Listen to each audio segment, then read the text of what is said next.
오늘 관심 있는 재판 결과가 나오는데요. 쌍둥이 딸에게 시험 문제와 정답을 유출한 혐의로 1심에서 징역 3년 6개월의 실형을 선고받았던 숙명여고 전 교무부장의 항소심 선고가 내려집니다. 지난해 워낙에 떠들썩하게 했던 사건이긴 한데 그래도 그동안의 과정을 좀 간단하게 정리를 해볼까요? 쌍둥이 자매가 있고요. 이 쌍둥이 자매가 공교롭게 우연히 일치인지 알 수 없는 상황으로 성적이 굉장히 급상승을 합니다. 네. 모의고사 성적이나 이런 것들은 거의 동일한 수준을 유지하고 있는데 학교에서 보는 내신과 관련된 그 성적은 급격하게 상승을 하고요. 전교 121등이 전교 5등까지 올라가고 나중에는 문과 1등, 전체 1등을 하는 급상승한 어떤 성적에 대한 여러 가지 의문이 제기된 시점이었고 또 해당 학교의 모 교사가 성적이 그 시험 출제를 했을 때 오류가 있었는데 오류 수정 전의 답까지 그대로 기재해서 합리적인 의심이 발생한다 이런 폭로가 있었고요. 네. 관련된 이 학부모들이 촛불 집회까지 하면서 시험지 유출 이런 것들이 굉장히 의심이 된다라는 취지의 문제 제기가 있었고 또 공교롭게 해당 학교에는 교무부장인 아빠가 재직 중이었고 시험지를 확보할 수 있고 사전에 볼 수 있는 위치에 있었기 때문에 쌍둥이 자매를 위해서 아버지가 시험지를 사전에 유출해서 이렇게 업무 방해한 것이 아니냐라는 혐의점을 가지고 수사가 진행이 됐고요. 검찰은 유죄로 봤습니다. 유죄로 보면서 아버지에 대해서 업무방해죄 등으로 기소를 했고요. 현재는 1심에서 징역 3년 6개월이 나와 있는 상황이었고요. 자매들도 역시 유죄의 취지로 보고 검찰에서 소년법정으로 회부를 했는데 소년법정에서는 보호사건으로 처분하기 마땅치 않다라고 해서 일반 형사재판으로 회부해서 여전히 업무방해죄로 쌍둥이 자매들도 현재 기소되어 있는 상황입니다. 예. 네. 물론 이제 20세 이하 미성년자 같은 경우는 소년법으로 가정법원에 송치돼서 판단을 받아봐야 되는데 이렇게 형사적인 판단을 받아봐야 된다고 판단한 근거는 어디에 있는 겁니까? 보호 처분을 내리려면 보호소년이라고 신분을 규정을 하고 보호소년이라는 것은 어떤 일정 부분에 혐의가 있다. 그러니까 어떤 죄를 졌는데 이 소년을 앞으로 어떻게 보호 처분을 내려서 우리가 보호할지를 심판하고 처분하는 거거든요. 근데 현재 쌍둥이 자매들은 나는 무죄라고 주장하고 있는 겁니다. 내가 네. 무죄인데 왜 이런 보호 처분을 받아야 되느냐. 그것부터 다투고 있는 상황이기 때문에 그럼 소년법정에선 유무죄를 가리기엔 적당치 않다. 여러 가지 증거조사나 이런 것들은 네. 형사재판에 가서 실제로 유죄인지 무죄인지를 따져 물어야 되는 것이 이 피고인의 이익을 위해서도 좋고 검찰로도 유죄를 입증할 기회가 있기 때문에 그래서 형사재판으로 갈 수밖에 없다. 이것은 보호소년인 이 쌍둥이 자매들의 의견을 아마 많이 참고해서 우리는 유죄로 이제 보호처분을 내릴 것인데 보호처분을 나오면 피고인들이 유죄로 단원이 된다라는 거죠.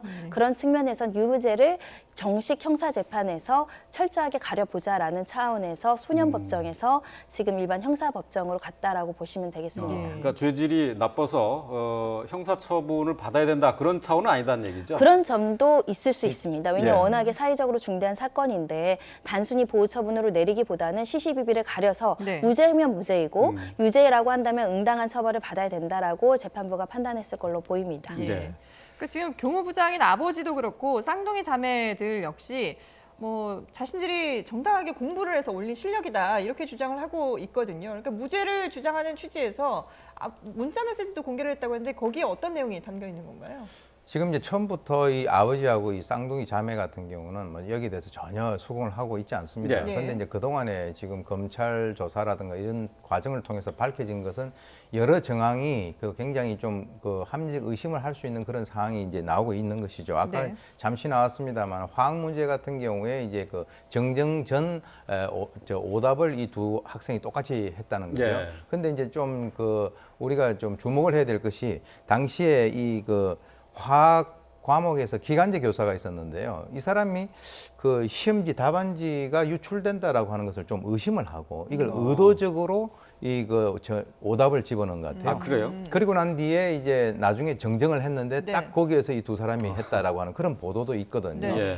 그런데 이제 일단 이 아버지라든가 이 쌍둥이 자매 같은 경우는 사실 문제지 정답 유출에 대해서 객관적인 증거가 없다라고 주장을 하고 있고 네. 그리고 이제 CCTV라든가 직접적인 어떤 목격자가 없지 않느냐라고 해서 우리들에게 이제 무고한 죄를 뒤집어 씌운다라고 이제 주장을 하고 있습니다.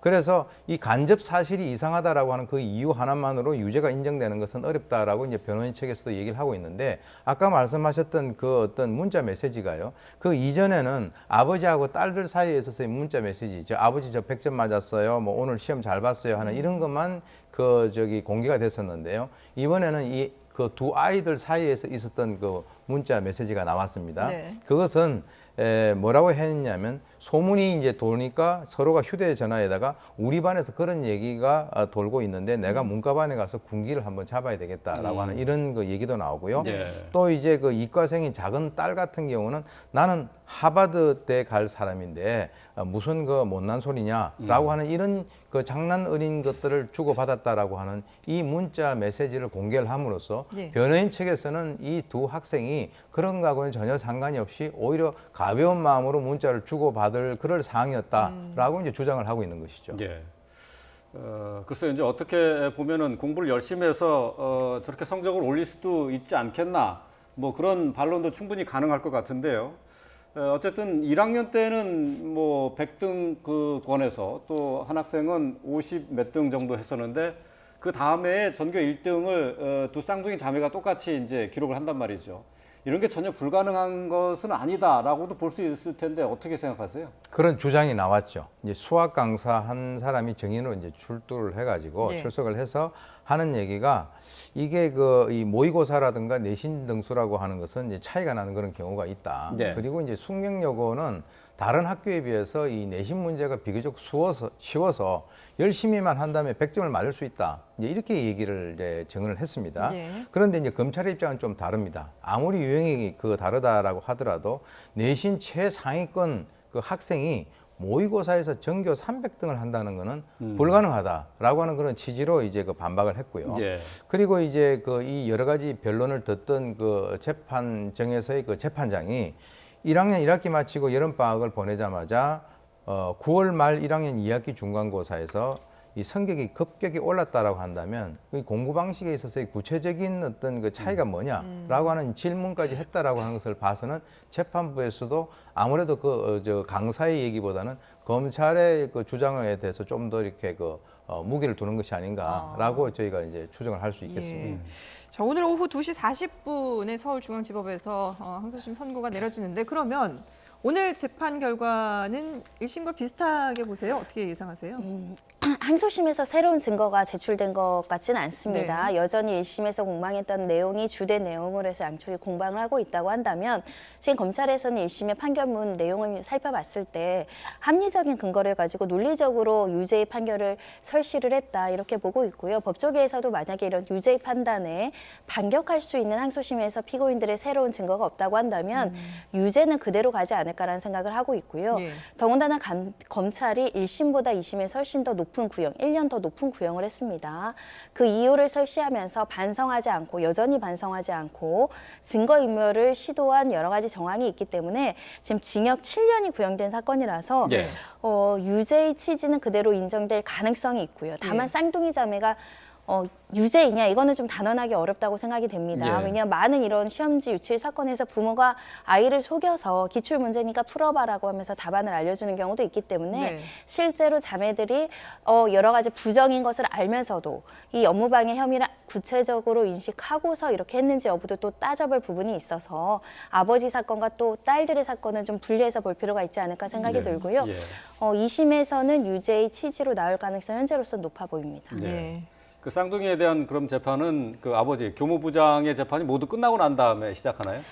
진행 중인 것으로 알고 있고요. 다만 이제 공범으로 검찰은 보고 있지만 공범인지 여부도 이제 법원에서 판단을 하는 것이기 때문에 아버지가 유죄라고 한다면 쌍둥이 자매의 유죄 가능성은 더 높아지는 것은 사실이지만 네. 그 당시에 쌍둥이 자매가 이게 시험지 유출된 거고 우리가 시험 볼 것이다라는 구체적인 인식이 있었는지는 검찰이 또 입증을 해야 되기 때문에 이 좀 지켜볼 필요가 있고 좀 조심스러운 것은 이번에 아버지 교무부장 A씨 사건에서도 직접 이 A씨가 이렇게 진술했다고 합니다. 가정이 완전히 파탄이 났고 네. 딸들이 아이들이 공황장애를 겪고 있고 자해까지 하는 여러 가지 극단적인 상황들이 발생을 해서 가정이 완전히 그 좀 극심한 정신적 고통을 받고 있다라고 이야기하고 있어서 딸들의 사건은 미성년자라는 그 사건의 특수성을 봐서 저희가 좀 신중히 지켜볼 필요가 있지 않을까 합니다. 예, 알겠습니다. 숙명여고 전 교무부장의 항소심 선고가 오늘 오후에 나오는데요. 저희가 또 신속하게 보도를 해드리도록 하겠습니다.